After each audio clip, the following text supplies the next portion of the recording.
जी और सभी पैनलिस्टों को, दर्शकों को नमस्कार।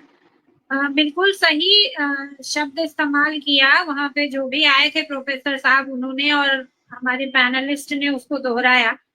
मैं भी मानती हूँ बिल्कुल सही तरह से कि नैरेटिव ऐसे ही बनना चाहिए इस आंदोलन के द्वारा भी और बाकी सारे लोगों के द्वारा भी, कि दरअसल में दहशतगर्द है कौन।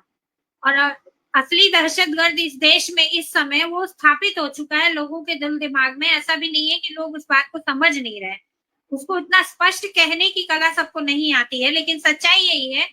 कल की एक घटना, परसों की जो है, एक महिला जो खुद को कह रही है कि मैं बीजेपी सपोर्टर हूँ और योगी आदित्य, उसका बेटा शायद मरा है वहां, योगी आदित्यनाथ के सामने गिड़गिड़ा रही थी और बताने की कोशिश कर रही थी कि हमारा कितना हम मतलब नेग्लिजेंस हुआ है जिसकी वजह से बच्चे नहीं निकल पाए।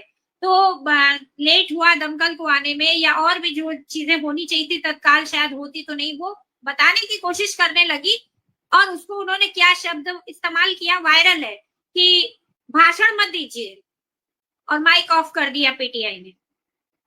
ये इससे क्रूर दहशतगर्दी हो सकती है, जिसका जिन बच्चों के माँ बाप आपसे शिकायत, आप वहां पेन देखने गए, सुनने गए, उनको धमकाने गए। 2 लाख रुपए मुआवजा पीएम केयर फंड से जवान जवान 20-21 साल के बच्चों की दुर्भाग्यपूर्ण और इतनी भयावह मौत के बाद घोषणा पीएम करता है, जिसके पीएम केयर फंड का कितना धन है और लोगों के पास कोई हिसाब नहीं है। उनकी पार्टी का कोई व्यक्ति जाता है, जिम्मेदार व्यक्ति, 2 लाख रुपए वो कीमत चुका रहे हैं एक बच्चे की मौत का, और उसके बाद जो सरकार घोषित करती है 5 लाख रुपए, मतलब 2 लाख, 5 लाख, 50,000 बीमारों को, जले हुए बच्चे हैं उनको घोषित किया जाता है। इससे असंवेदनशील कोई हो सकता है तो ये क्या और भाषा बोलेंगे। अभी अभी नीट का दोबारा से एग्जाम लेके खुद की पीठ थपथपा रहे हैं, जिसमें बच्चों के फिर वायरल ऐसे हो रहे हैं कि 15 मिनट, 5 मिनट, 2 मिनट लेट से जाने की वजह से परीक्षाएं छूटी और बच्चे फूट फूट कर रो रहे हैं, उनके माँ बाप रो रहे हैं, सिर फोड़ रहे हैं, और उसके बाद भी उसके साथ कोई जवाबदेही नहीं हो रही है। तो ये जो आंदोलन है, इसको लेकर के वहां जो बच्चे बैठे हैं वो इन सारे लोगों को रिप्रेजेंट कर रहे हैं। ये जो हो रहा है इस देश में, जिस तरह से युवाओं के साथ, छात्रों के साथ ये है, और इसको लेकर के पूरा एक चार्ट बन सकता है कि इन्होंने क्या क्या दहशतगर्दी कर रखी है। और देखिए आप सीधे सीधे कि आप लाख हजारों लोग हैं जिनको आप जेलों में सड़ा रहे हैं, बेवजह सड़ा रहे हैं, ये दहशतगर्दी नहीं है। कितने लोगों का एनकाउंटर किया है और कितने लोगों की संस्थानिक हत्या की है, ये दहशतगर्दी नहीं है। एक सीरीज है जो पिछले 10-12 सालों में लोगों की हत्याएं हुई हैं, लड़ने वालों की, सच बोलने वालों की। किसानों को कितनों को मारा, वो दहशतगर्दी नहीं है। मंदिर का चंदा लूट के लोगों की आस्था के साथ जो खिलवाड़ कर रहे हैं, आप अपने ही भक्तों के साथ जो लूट करके, चोरी करके, और उनको चुप करा रहे हैं कि बोलो मत, बोलो मत, बोलो मत, ये दहशतगर्दी नहीं है। बुलडोजर लेकर आप जब चाहे तब, कभी किसी मुसलमान का घर, कोई मस्जिद, कोई मंदिर, कोई जगह ढहा देते हो, और कहीं कोई संस्था ढहा देते हो गांधी की, ये दहशतगर्दी नहीं है तो क्या है ये। बच्चों को आत्महत्या करने पे मजबूर कर दे रहे हो, एग्जाम के नाम पे जो रैकेट चल रहा है वो आत्महत्या करने के ऊपर मजबूर हो रहे हैं बच्चे। ये कंपटीशन नहीं है, ये उनकी प्रतियोगिता नहीं है, ये जो सिस्टम है एजुकेशन का, ये अपने आप में दहशतगर्द है। जो बच्चों को आत्महत्या करने पे मजबूर कर रहा हो, छात्रों को आत्महत्या करने पे मजबूर कर रहा हो, उससे उससे बड़े दहशतगर्दी क्या हो सकती है। और वो भी वो बच्चे जो सबसे ज्यादा देश में प्रतिभावान बच्चे हैं, जो सपने देख रहे हैं डॉक्टर बनने के, इंजीनियर बनने के, यूपीएससी क्वालिफाई करने के, आईएएस बनने के, पीसीएस बनने के, उन बच्चों के साथ इस तरह से होता है, ये दहशतगर्दी नहीं है। तो ये बात छात्र युवा तो अच्छी तरह से समझ रहा है कि उनके साथ यूनिवर्सिटीज में, कैंपसेस में, व्यवस्थाओं में, हर जगह किस तरह की दहशतगर्दी हो रही है। बनारस में और अभी सब जगह बहाना मिला है, कोचिंग सेंटर्स पे ताला मारा है। वो बड़े बड़े जो कोटा के हो, एलन हो, फिजिक्स वाला हो, और पता नहीं एलन 11 है, क्या क्या दुनिया भर के बड़े बड़े कोचिंग सेंटर्स हैं, हब हैं। पहले बिहार में जो थे, खान सर को तो ले ही भी थे। तो ये सारे कोचिंग सेंटर्स पे ताला लग रहा है। मुझे तो लगता है कहीं ना कहीं ये सब भी इस तरह से इसको इस्तेमाल किया जा रहा है कि ये जो छात्र एक जगह इकट्ठा होते हैं, इनके बनाए हुए कैंपसेस के बाहर, और कहीं ना कहीं उनको टीचर मोटिवेट करते हैं, उस सिस्टम को भी खत्म करना है। उस तरह उससे भी उनको खतरा लगता है। आंदोलन से तो खतरा लगता ही है, तो वो अर्बन नक्सल बताएंगे, वो जितना हो सकेगा उल्टा सीधा आरोप लगाएंगे, फिर कुछ लोगों को घुसा कर, मैं आज देख रही थी, आज कोई वीडियो आया था वहीं से, पता नहीं क्यों उसका जिक्र नहीं आया, कि एक लड़की रो रही थी क्योंकि उसके पिता को पीटा है वहां पे। कुछ ऐसे ही संगी दिमाग के आतंकी किस्म के जो जॉम्बीज पैदा की है, वो जाकर के वहां भी परेशान कर रहे हैं लोगों को। कुछ मीडिया वाले इस तरह के खड़े करे जा रहे हैं। वो एक लड़की वायरल है बहुत ज्यादा, वो पहले ही जाकर के वहां आतंक फैला रही थी। तो आतंक तो आप पुलिस के माध्यम से फैला रहे हैं, आतंक आप अपनी पार्टी के लुम्पिन किस्म के लोगों के द्वारा पैदा कर रहे हैं, आतंक आरएसएस के तमाम संगठनों के द्वारा फैला रहे हैं। आतंकी नंबर 1, आतंकी नंबर 2 और आतंकी नंबर 10 तक आप नजर आ रहे हैं, आपकी कार्यवाहियां साबित कर रही हैं। तो इस चीज को तो समझना ही है, लोगों को समझ में खूब आ रहा है। अलग बात है कि वो आतंक इतना गहरा हो गया है कि लोग निकलने में और उस तरह से इनसे लड़ने में मुश्किल हो रही है, इसलिए जो है सारी दिक्कतें हैं। और जहां तक सवाल है आंदोलन के भविष्य का, अगर टिके रहे, थोड़ा सा और टिके रहे, हालांकि सरकार इतना आसानी से, जैसे ही किसान आंदोलन या मजदूर आंदोलन या और सिविल सोसाइटी उसमें जुड़ेगी, उसके बाद ये इनके कान ज्यादा खड़े होंगे और ये हर चीज की रिपोर्ट उनके 24 घंटा वहां बैठे हुए हैं, LIU, IB और तमाम लोग जा रही है, तो इनको जहां खतरा ये लगेगा उसके बाद वो छोड़ना इतना आसानी से बैठने नहीं देने वाले हैं, ये तय बात है। तो ये सही है कि इसको देश के और हिस्सों में भी और हर जगह ले जाना पड़ेगा, और केंद्रीकृत करके नहीं, और रणनीति ठीक से बैठ के सोच के बनाने की जरूरत है। साथ भी सब आते हैं जब इस तरह की चीजें होती हैं, तो कोई जो भी विपक्ष में है या जो भी विरोध में इनके लड़ रहा है, अभी तक टिका हुआ है, वो निश्चित तौर पर साथ आता है।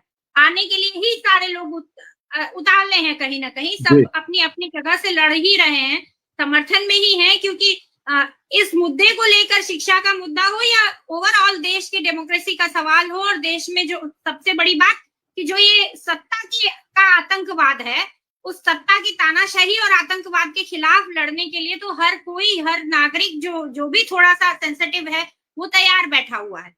ये तो स्थितियां पैदा हो ही गई हैं कि व्यवस्था के अंदर से कोई हल निकलने वाला नहीं है, व्यवस्था से टकराना ही पड़ेगा। तो निश्चित तौर पर ये आगे देखने वाली बात है, कितने दिन में होता है वो समझना है, लेकिन होगा जल्दी ही।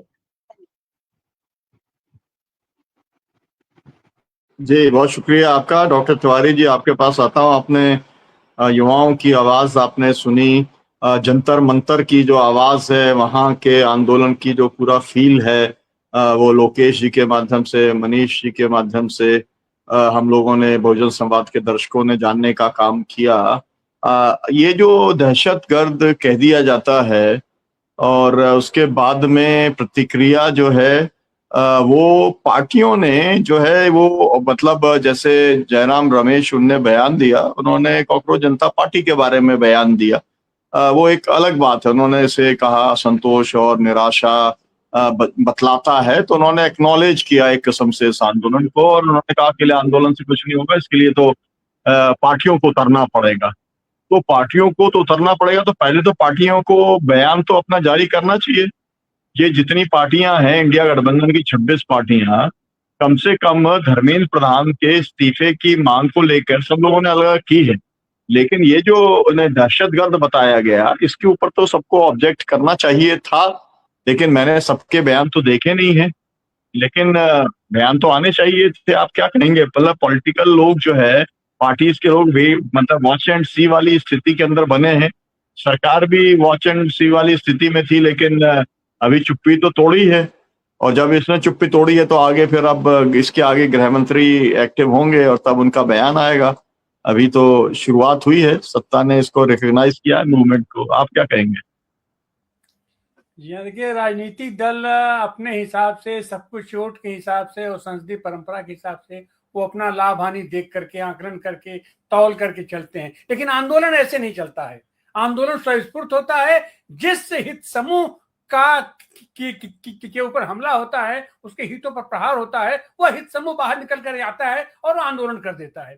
तो अब जैसे किसानों का था, तो वो किसान लोग उठे और आंदोलन निकल आए। किसानों के साथ प्लस पॉइंट ये था कि किसान एक तरीके से आत्मनिर्भर था, उसका खर्चा का, उसका सबका बोझ अपना उसके ऊपर था। लेकिन ये विद्यार्थी है, विद्यार्थी तो अपने गार्जियन के ऊपर आश्रित होता है एक तरीके से, और उसका गार्जियन उसको भेजता है इस लक्ष्य से कि तुम वहां पढ़ाई करोगे और बढ़िया पढ़ के तुम IAS बन जाओगे, PCS बन जाओगे, डॉक्टर बन जाओगे। तो जो उसका गार्जियन है उसकी भी अपेक्षा ये रहती है कि अगर तुम कहीं आंदोलन में जाओगे तो तुम्हारे पर मुकदमे लड़ जाएंगे, तुम्हारी नौकरी संकट पड़ जाएगा। तो वो दोहरे दबाव से जूझता है विद्यार्थी। लेकिन उसके बावजूद भी अब ये चूंकि अति हो गई है, इसलिए अति के विरोध में आक्रोशित होकर के विद्यार्थी और ये युवा अपना नौजवान ये निकल के सामने आ गया है। जब उसके सामने और कोई दूसरा विकल्प नहीं दिखाई पड़ रहा है, उसको लग रहा है अरे अब तो हमारी जिंदगी गई, अब तो हमारे दाव पे लगा हुआ है, इससे हमको कुछ नहीं मिल रहा है। और मैं बार बार कहता हूं कि सबसे ऊर्जावान समूह अपना विद्यार्थी है, नौजवान है, और ये अगर उतरा है और ये अगर जिद ठान लिया तो इस सरकार को धर्मेंद्र प्रधान क्या चीज होते हैं, इस सरकार को जाना पड़ेगा। इसीलिए शायद अब यह सरकार चूंकि संगठित संस्थागत अपराध की माहिर है, इसलिए अब ये एक एक करके फुटकर चल रहे हैं। ये भी आकलन कर रहे हैं कि इन विद्यार्थियों को, इनके नौजवानों को, इनके गार्जियन को हम ये मोटिवेट करके, उनको डरा करके हम किस तरीके से हम इनको कर सकते हैं, तो वो अपना कर रहे हैं। लेकिन इसके साथ साथ और भी होगा। अब ये एक जो इनका तपा तपाया चेहरा था, अभी आज पता चला कि अन्ना जी भी आंदोलन करेंगे और अनशन करेंगे और विद्यार्थियों के इस घनीभूत पीड़ा से वो बिल्कुल अवहित हैं, और अब वहां से उनको भी उनके वो सुरंग से खोद करके उनको लाया जा रहा है। तो इस तरीके की तमाम गतिविधियां होंगी।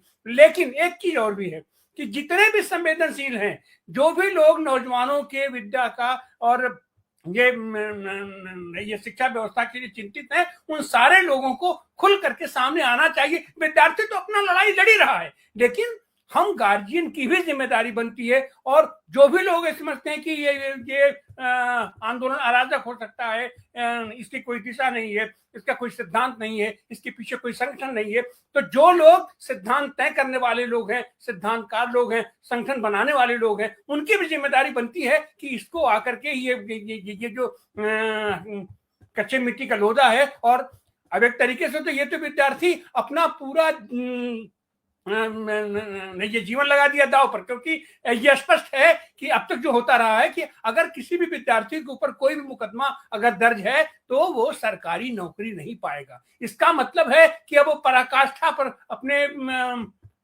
एक तरीके से आत्महत्या के करने पर वो एकदम आवाज है। तो हम सारे गार्जियन की भी अब जिम्मेदारी बनती है कि इनके साथ मजबूती के साथ खड़ा हुआ जाए। और जितने संगठन हैं, संगठन जो भी संगठन बनता है, अब जैसे मैं तो ये बधाई दूंगा आयशा का, ये नौजवान सभा का, स्टूडेंट फेडरेशन का, स्टूडेंट फेडरेशन ऑफ इंडिया का, ये जो भी संगठन, चूंकि ये लोग सांगठनिक तरीके से काम करते रहते हैं, तो अगर आंदोलन आया है तो ये भी सब के सब लोग एक साथ जुट करके एकजुटता के साथ उस आंदोलन को मजबूत करने के लिए, और निश्चित रूप से आंदोलन सफल होगा। और इस सरकार को जाना पड़ेगा, सरकार को जाना पड़ेगा। धर्मेंद्र प्रधान क्या चीज होता है, शिक्षा मंत्री क्या चीज होता है, निजी शिक्षा मंत्री तो अपने आप ही नहीं है। तो मैं तो इसका उज्जवल भविष्य देख रहा हूं, और मैं देख रहा हूं कि ये इसका परिणाम निकलेगा ही निकलेगा। अब इसमें मेरा एक निवेदन है सारे राजनीतिक दलों से कि इसको अपने संसदीय राजनीति की आप चश्मा से मत देखिए कि ये नेता निकल रहा है और हमसे आगे निकल जाएगा, हमारे आंदोलन को लीड कर रहा है, असंतोष को ये लीड कर रहा है। ऐसा कुछ नहीं है। इसके साथ सबको एकजुट होकर निकलना पड़ता है और उनको निकलना चाहिए। जी बहुत बहुत शुक्रिया आपका, धन्यवाद जी। मैं एक वाक्य खाली एक चीज जोड़ना चाह रही थी। मैं कल से सोच रही थी और लगातार इसमें सोच रही हूँ, तो मुझे ये समझ आया कि बापू ने जैसे असहयोग आंदोलन किया था, सविनय अवज्ञा किया था, या 74 के आंदोलन में भी छात्रों को स्कूलों कॉलेजों का और एग्जाम्स का बहिष्कार करने के लिए कहा था। अगर ये नहीं सुधरते हैं और इस तरह से इस्तीफा नहीं होता और ये अपना NTA का और ये सारी चीजों को लेके रिग्रेट नहीं करते, व्यवस्था बदलने के लिए नहीं तैयार है, तो छात्रों को इससे मतलब शांतिपूर्ण और सीधे अहिंसक तरीका क्या होता है, वो ये कि एनटीए की तरफ से जो भी परीक्षाएं ली जाएंगी उसका टोटल छात्र बहिष्कार करें। अगर नीट की और इस तरह की एक परीक्षा का बहिष्कार छात्रों ने इस देश में 22 लाख 24 लाख छात्रों ने अगला कर दिया, घोषणा कर दी, इनकी हवा निकल जाएगी। वैसे ही जैसे ड्राइवरों ने इनको 1 दिन में 2 दिन में चरणों पे ला दिया था कि नहीं चलाएंगे गाड़ी, कर लो जो करना है, 2 दिन में होश में आ गए थे। तो एग्जैक्टली वैसे ही छात्रों के हाथ में ताकत है कि वो ये घोषणा कर दें कि हम नहीं देंगे कोई परीक्षा तुम्हारी जो तुम लेने वाले हो, देखिए ये घुटने पे आ जाएंगे कि हजारों करोड़। जी बहुत बहुत शुक्रिया, बहुत बहुत शुक्रिया आपका जागृति जी, आपने महत्वपूर्ण सुझाव दिया है और हम ये मानते हैं कि जो लीडरशिप है इस मूवमेंट की वो भी इस सुझाव के ऊपर जरूर विचार करेगी, क्योंकि अपील करने वाला कौन है और वातावरण क्या है और लीडरशिप क्या डिसाइड करती है, उसी से ही बात आगे बढ़ेगी। लेकिन ये बात तो साफ हो गई है कि जो सरकार है या भारतीय जनता पार्टी और संघ है, ये दहशतगर्दी फैलाने का काम देश में जब से सत्ता में आए हैं सतत रूप से ये कर रहे हैं।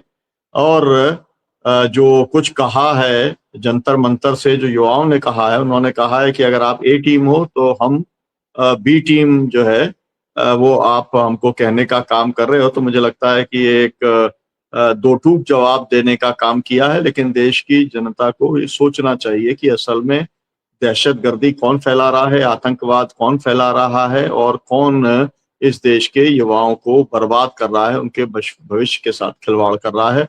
हम बहुजन संवाद में इस चर्चा को अपनी जारी रखेंगे। आज हमारे साथ में जंतर मंतर से लोकेश जी जुड़े, मनीष जी जुड़े, उनका विशेष धन्यवाद, क्योंकि मुझे मालूम है वहां पर बहुत जुड़ना कठिन होता है, एक किस्म का जैमर भी अंदर लगा रहता है।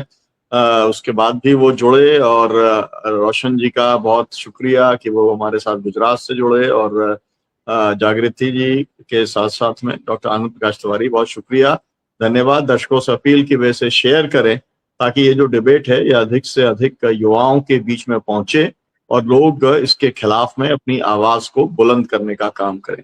बहुत शुक्रिया, बहुत धन्यवाद कार्यक्रम से जुड़ने के लिए आप सबको।